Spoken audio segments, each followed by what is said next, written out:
seem like the type to love 'em, leave 'em, and disappear right after the song. So give me the night to show you, hold you, don't leave me out here dancing alone. Kejaksaan Tinggi Papua resmi menetapkan dan menahan 3 tersangka dalam kasus dugaan korupsi anggaran LPMP Papua untuk tahun anggaran 2019 hingga 2021. Kepala Seksi Penyidikan Kejati Papua, Valeri Dedi Sawaki mengatakan, kerugian negara akibat korupsi ini mencapai 43 miliar rupiah. Kerugian negara terdiri dari 34 miliar rupiah bersumber dari pengelolaan anggaran APBN dan 8 miliar rupiah dari dana penerimaan negara bukan pajak. Penetapan dan penahanan terhadap ketiga tersangka dilakukan setelah Kejati Papua memperoleh hasil audit ahli keuangan negara dan menemukan lebih dari 2 alat bukti yang cukup. 3 tersangka yang ditahan, yaitu berinisial AH, Kepala LPMP Papua, AI, Bendahara Pengeluaran, dan R, sebagai Bendahara Penerima. Selain penetapan tersangka, Kejati Papua juga telah melakukan penyitaan aset berupa uang tunai sebesar 2 miliar rupiah dan 1 unit mobil. Sementara dalam rangkaian penyidikan, Kejati Papua juga telah memeriksa total 27 orang saksi. Anggaran PNBP yang ditagih yang seharusnya kemudian sisanya tidak disetorkan namun digunakan untuk kepentingan pribadi, diantaranya rehab rumah, kemudian pembelian unit mobil dan lain sebagainya yang akan kami buktikan. Kemudian di dalam pengelolaan anggaran yang senilai 34 miliar, di situ ada anggaran yang kemudian digunakan untuk kepentingan pribadi. Saat ini ketiga tersangka ditahan sementara di Lapas Kelas 2A AB Pura selama 20 hari ke depan untuk proses hukum lebih lanjut.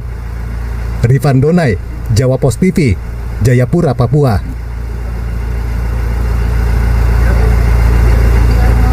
Baik, untuk selanjutnya, di sini saya akan menjelaskan materi dari kasus tersebut. Yang pertama, latar belakang, yang dimana hukum seharusnya ditegaskan secara adil tanpa memandang status sosial, ekonomi maupun kekuasaan seseorang. Prinsip equality menyatakan bahwa setiap warga negara memiliki kedudukan yang sama di hadapan hukum.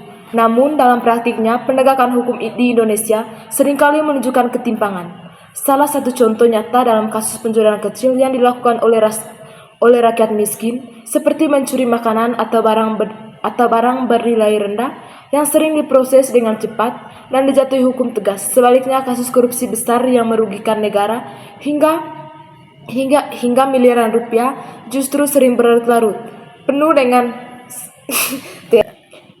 Sebaliknya, kasus korupsi besar yang merugikan negara hingga miliaran rupiah justru sering berlarut-larut penuh dengan proses hukum yang panjang dan tidak jarang berakhir dengan hukum ringan. Kondisi ini menimbulkan pernyataan tentang keadaan hukum dan kepercayaan masyarakat terhadap sistem hukum di Indonesia. Yang kedua, gambaran kasus, yang dimana kasus pencurian kecil biasanya melibatkan masyarakat miskin yang melakukan pelanggaran hukum karena faktor ekonomi seperti kebutuhan hidup mendesak. Proses hukuman sering berlangsung cepat, mulai dari penangkapan, persidangan hingga putusan. Sebaliknya, kasus korupsi besar umumnya melibatkan penjabat atau orang yang memiliki kekuasaan dan sumber daya. Proses hukuman seringkali memakan waktu lama dengan berbagai alasan seperti penyelidikan yang kompleks, upaya hukum yang berulang, atau penundaan persidangan. Perbedaan perlakuan ini menunjukkan adanya ketimpangan dalam penerapan hukum. Yang ketiga, faktor penyebab.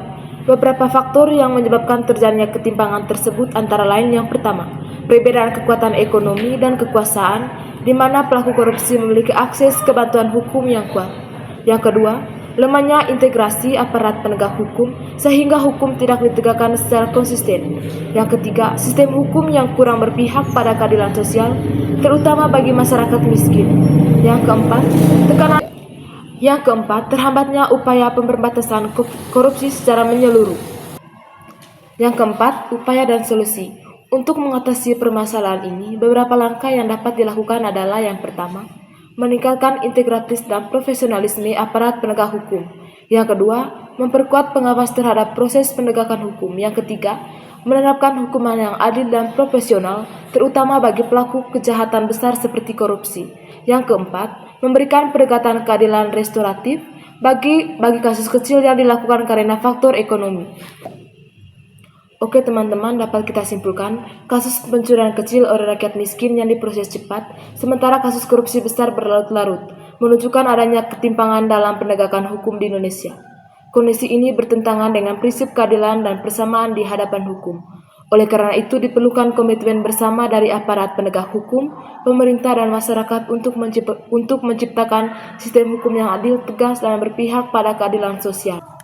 Baik teman-teman, di sini saya akan menjelaskan materi dari berbagai jurnal yang berkaitan dengan kasus tersebut. Yang pertama, ketimpangan penegakan hukum di Indonesia dalam perspektif keadilan sosial, yang membahas bagaimana hukum sering lebih keras terhadap masyarakat kecil dibandingkan elit, serta kritik terhadap hukum yang formalistik dan tidak berkeadilan. Yang kedua, hukum tajam ke bawah, tumpul ke atas, kritik terhadap sistem peradilan pidana. Pembahasan mengkaji praktik penegakan hukum yang diskriminatif, termasuk cepatnya proses hukum bagi pencurian kecil dibandingkan lambannya kasus korupsi. Yang ketiga, ketidakadilan dalam penanganan tindak pidana ringan dan tindak pidana korupsi, membahas menganalisis perbedaan perlakuan aparat penegak hukum terhadap tindak pidana ringan dan kejahatan keraputi. Bagi yang keempat, akses keadilan bagi masyarakat miskin dalam sistem peradilan pidana, yang membahas menyoroti keterbatasan masyarakat miskin dalam mengakses keadilan hukum, termasuk ketidakmampuan memperoleh bantuan hukum yang layak. Bagi yang terakhir, penegakan hukum terhadap korupsi dan dampaknya terhadap kepercayaan publik, yang membahas selambatnya penanganan kasus korupsi besar dan dampaknya terhadap rasa keadilan serta kepercayaan masyarakat terhadap hukum.